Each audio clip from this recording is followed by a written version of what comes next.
ശ്രീ മഹാവിഷ്ണുവിന്റെ മൂന്നാമത്തെ അവതാരമായ വരാഹ അവതാരത്തിന്റെ കഥയാണ് ഇന്ന് പറയാൻ പോകുന്നത്. മഹാവിഷ്ണുവിന്റെ കൂടുതൽ കഥകൾക്കായി നമ്മുടെ ചാനൽ സബ്സ്ക്രൈബ് ചെയ്യുക. സപ്തഋഷിമാരിൽ ഒരാളായ കാശ്യപ മുനിയുടെ ഭാര്യമാരായ അതിഥിയിൽ നിന്നും ദേവന്മാരും വിധിയിൽ നിന്നും അസുരന്മാരും ജനിച്ചു. ഒരിക്കൽ സന്ധ്യാവന്ദന സമയത്ത് കാശ്യപ മുനിയും ഭാര്യ ദിതിയും ബന്ധപ്പെടുകയും ദിതിയുടെ വയറ്റിൽ ഘോരമായ ഒരു തേജസ് രൂപപ്പെടുകയും ചെയ്തു. തേജസ്സിനെ കണ്ട് ആകുലരായ ദേവന്മാർ ബ്രഹ്മാവിനെ സമീപിച്ച് ഉത്കണ്ഠ അറിയിച്ചപ്പോൾ ബ്രഹ്മാവ് പറഞ്ഞു, താപസകുമാരന്മാരായ സനകൻ, സനന്ദകൻ, സനാതനൻ, സനത്കുമാരൻ എന്നിവർ വിഷ്ണു ദർശനത്തിനായി വൈകുണ്ഠത്തിലെത്തിയപ്പോൾ ദ്വാരകാപാലകരായ ജയവിജയന്മാർ അവരെ അകത്തേക്ക് കടത്തിവിട്ടു. അതിൽ കോപം പൂണ്ട സനകാദികുമാരന്മാർ ജയവിജയന്മാരെ ദാനവന്മാരായി ജനിക്കട്ടെ എന്ന് ശപിച്ചു. ശാപമോക്ഷത്തിനായി മഹാവിഷ്ണുവിനെ സമീപിച്ചെങ്കിലും ഫലമുണ്ടായില്ല. 7 ജന്മം വിഷ്ണു ഭക്തരായി ജീവിക്കുകയോ 3 വട്ടം വിഷ്ണു ശത്രുക്കളായി ജനിക്കുകയോ ചെയ്താൽ മാത്രമേ ശാപമോക്ഷം ലഭിക്കുള്ളൂ എന്ന ഇളവ് കിട്ടി. പ്രിയ വിഷ്ണുവിനെ അധികകാലം പിരിഞ്ഞിരിക്കാൻ കഴിയാത്തതിനാൽ 3 ശത്രുജന്മങ്ങൾ മതി എന്ന് തിരഞ്ഞെടുത്തു. ജയവിജയന്മാർക്ക് 3 ജന്മത്തിലും മഹാവിഷ്ണുവിന്റെ കൈകൊണ്ടു തന്നെ മോക്ഷം കിട്ടും എന്നും അനുഗ്രഹിച്ചു. ജയവിജയന്മാരാണ് ഇപ്പോൾ ദിതി ഗർഭത്തിലുള്ളതെന്നും ബ്രഹ്മാവ് പറഞ്ഞു നിർത്തി. പിന്നീട് ദിതി പ്രസവിക്കുകയും ഹിരണ്യാക്ഷൻ, ഹിരണ്യകശിപു എന്നീ 2 അസുരന്മാർ പുറത്തു വരികയും ചെയ്തു.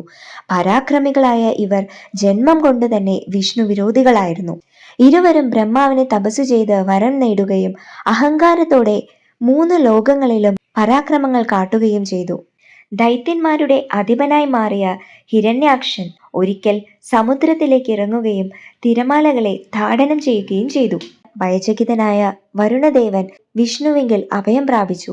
ഇതുകൂടാതെ ഹിരണ്യാക്ഷൻ ഭൂഗോളത്തെ സമുദ്രത്തിലേക്ക് എറിയുകയും ഭൂമി പാതാളത്തിലേക്ക് താഴ്ന്നു പോവുകയും ചെയ്തു. ഇത്രയുമായപ്പോൾ ബ്രഹ്മാവിന്റെ നാസാന്തരത്തിൽ നിന്നും ഒരു ചെറിയ പന്നിക്കുട്ടിയുടെ അഥവാ വരാഹ രൂപത്തിൽ വിഷ്ണു ഭഗവാൻ പുറത്തേക്ക് ചാടി. നിമിഷങ്ങൾക്കകം അത് വളർന്ന് ഒരു മഹാവരാഹമായി തീരുകയും 7 ലോകവും നടക്കുന്ന ഒരു മുരൾച്ചയോടെ സമുദ്രത്തിലേക്ക് ചാടുകയും ചെയ്തു. ആഴിയുടെ അടിത്തട്ടിൽ നിന്നും വരാഹം ഭൂമിയെ വീണ്ടെടുത്ത് തന്റെ അനന്തമായ തേറ്റകൾക്കിടയിൽ ഉറപ്പിച്ച് മുകൾ പരപ്പിലേക്ക് വരികയും യഥാസ്ഥാനത്ത് ഭൂമിയെ ഉറപ്പിക്കുകയും ചെയ്തു. ഇതുകണ്ട് കോപാകുലനായ ഹിരണ്യാക്ഷൻ വരാഹമൂർത്തിയോട് യുദ്ധം ചെയ്തു. 1000 വർഷം നീണ്ട ഘോര യുദ്ധത്തിനൊടുവിൽ തന്റെ തേറ്റയാൽ ഭഗവാൻ ഹിരണ്യാക്ഷനെ വധിച്ചു.